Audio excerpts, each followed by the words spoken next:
When CS2 launched, we were, and in many cases still are, playing a CSGO reskin, and that included all of the skins. Almost every community-designed, custom-painted weapon in the game utilized CSGO models for in-game usage. Granted, they did transfer some of the skins over. Ones that immediately come to mind, like the blue phosphor and the Glock 18 Fade, right? Solid color, easy to transfer. But the majority of the guns that were being used within the game were legacy models.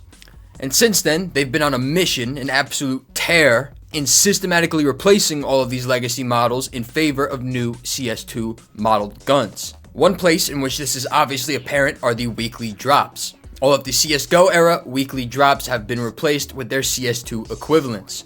Harlequin, Achroma, Boreal, Radiant, and Ascent. So that part's done. Clean slate. And the case pool is getting there too.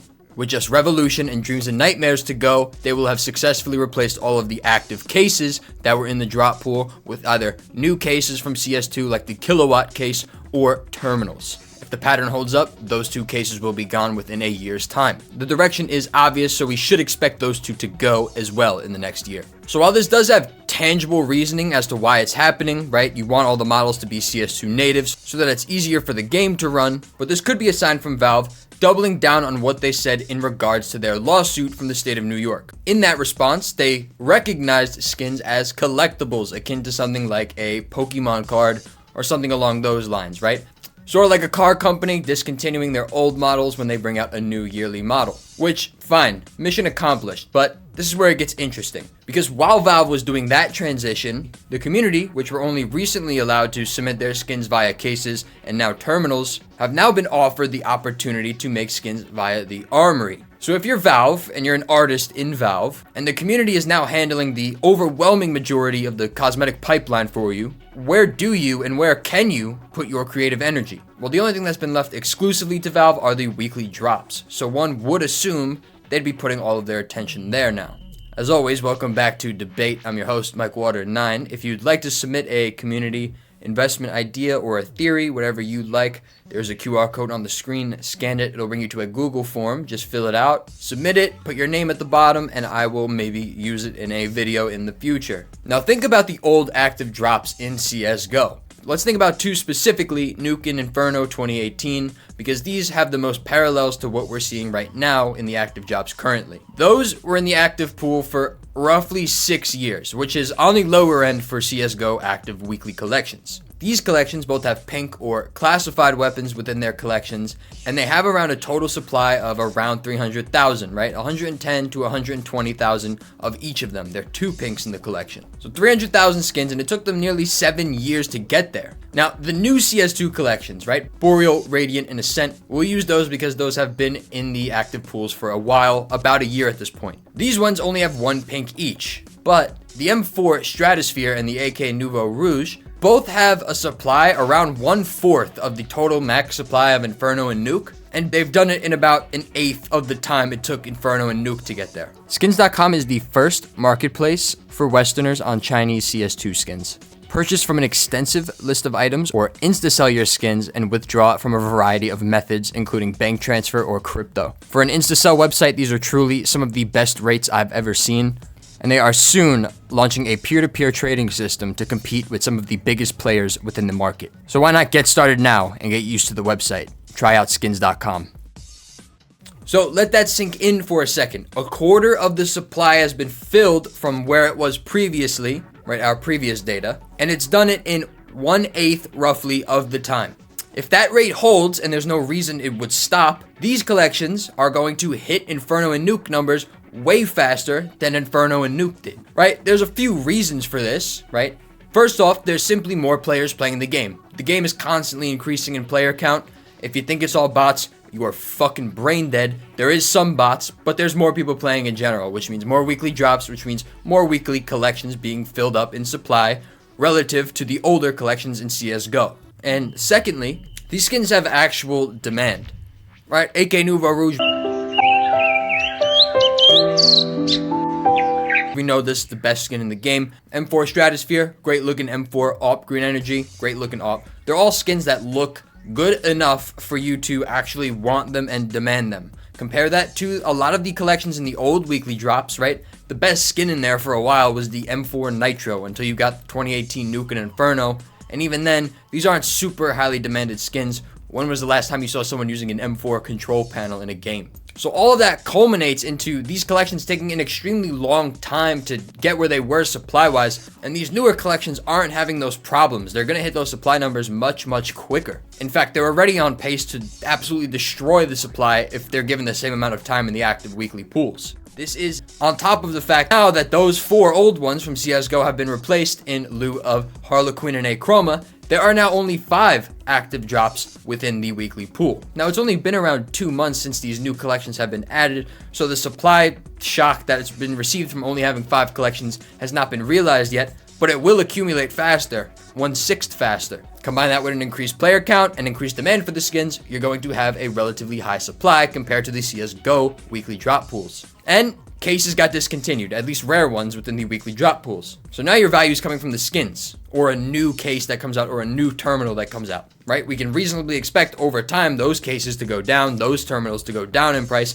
The only things that are going to hold their value are the weekly drop skins. So that's your incentive there. So the skins are now your incentive to play the game weekly. And despite the active weekly drops being common and actively dropped, therefore a lot of people have access to them. A lot of the blues and light blues filler skins, they're not 0 to 1. The top skins though, a lot of them are. The AK Nouveau Rouge is 0 to 1, the end is 0 to 1, and they have no 0 to 1 inputs, meaning getting factory new is very hard, very expensive, or you have to get it dropped to you by pure luck. So there's genuine scarcity built into it and genuine demand. So here's the question. We have supply growing at a very high rate. We have Valve explicitly stating their philosophy on skins, talking about them as collectibles, therefore meaning they know there's scarcity, they know they should be discontinued at some point, and they know they hold more value when they are discontinued, and they cannot reintroduce them because they have a standard to uphold in regards to collectible items. And with the community taking over the armory, at least for now, we must ask ourselves,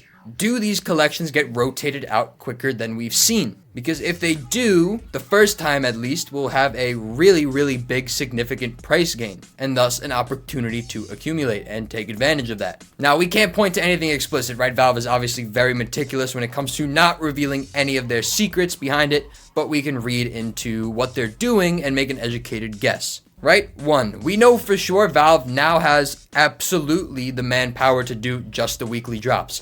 They were doing the weekly drops themselves and the armory. Now, that belongs to the community, which only leaves the weekly drops as where they can put their attention or anything new that they may come out with in the future, like a new charm, shape, or whatever the fuck it is they do there. 2. CS2 has a higher player count. Doesn't matter if you think the game sucks, there's more people playing it right now than ever before. The pace of content should be higher to match the more players playing, especially in regards to skins with limited supplies. And there's absolutely financial incentive. Fresh collections keep players engaged, keep players coming back. The redemption of these skins and subsequent selling on the community market nets Valve 15% of every one.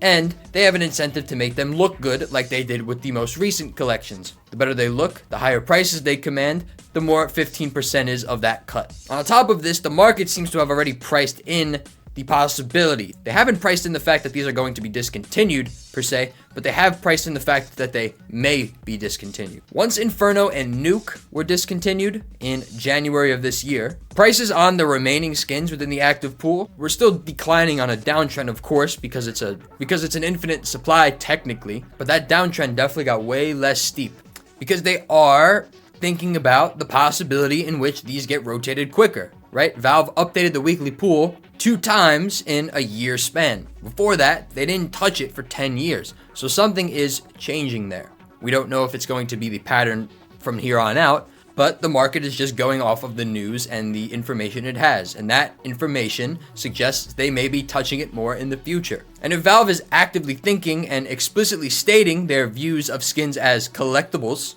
and viewing skins through a collectability lens, then that is going to align also with a shorter rotation window for these active weekly drops. Right? You're going to stop letting collections run for a decade plus when you're actively managing scarcity of weapons. Now also we can look at the collections themselves because you should notice something, and it's the fact that they're all themed.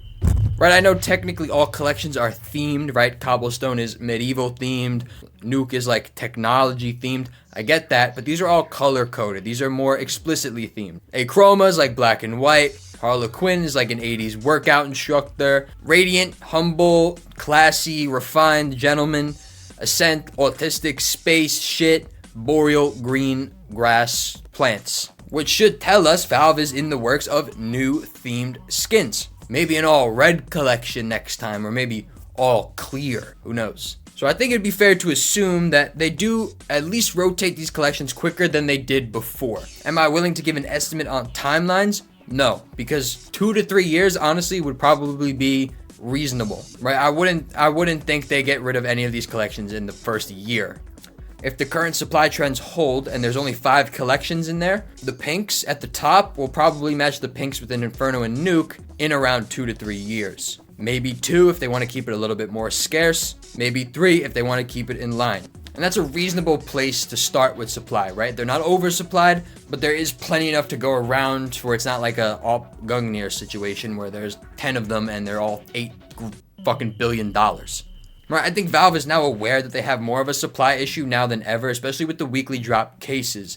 Cases should be looked at as active weekly pool drops. Not just the cases themselves, but the skins within them, because there's often a fuck ton of these skins running around, which just hurts supply, and hurts demand, subsequently, for newer collections that come out. So not only do I think terminals were an answer and a loophole to lawsuits, but I also think they were intentionally designed to lower supply via you being able to choose that you don't want to redeem the skin. Now, I don't think it's time to accumulate now. I think the risk to reward is probably too low for you to reasonably do so. However, if you like some of the skins from them, it wouldn't hurt to purchase them. They're not going to go down as much anymore because the community has priced in the fact that they could at least leave.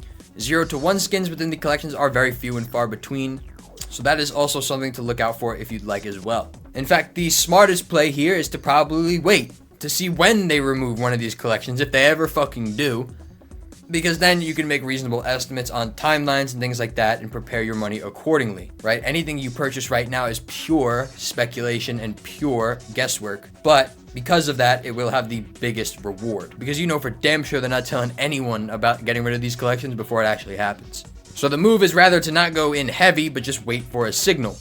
You can let Valve confirm it, because then you have a reasonable pattern-based play that you can continue to repeat and repeat and repeat over and over again. But the hard part is waiting for that first time, and that first time is usually the most rewarding. But for now, I guess we'll just have to wait and see. In my opinion, 1 year would be a very nice sweet spot. You would have a low supply, so they would be highly demanded, which makes your weekly drops worth it in the long run.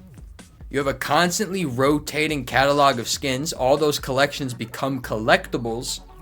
But there's not too many of them so much that, you know, demand just gets spread too far thin, right? It's a balance. You need to balance the supply of all these new collections coming out with all the fucking gigantic player base numbers, and you need to balance that demand out. So I think just having constantly rotating supplies that get discontinued eventually is the better move than having a few that just last forever and are, you know, completely price drained and are available to the pool of, you know, everyone playing. I think that gets more people involved. I think that gets more people interested in the collectible aspect of it because they're introduced to it from the minute they start playing the game via a weekly drop. But that's just my opinion. Let me know what you guys think in the comments. Subscribe or don't. I don't care. Later. Peace.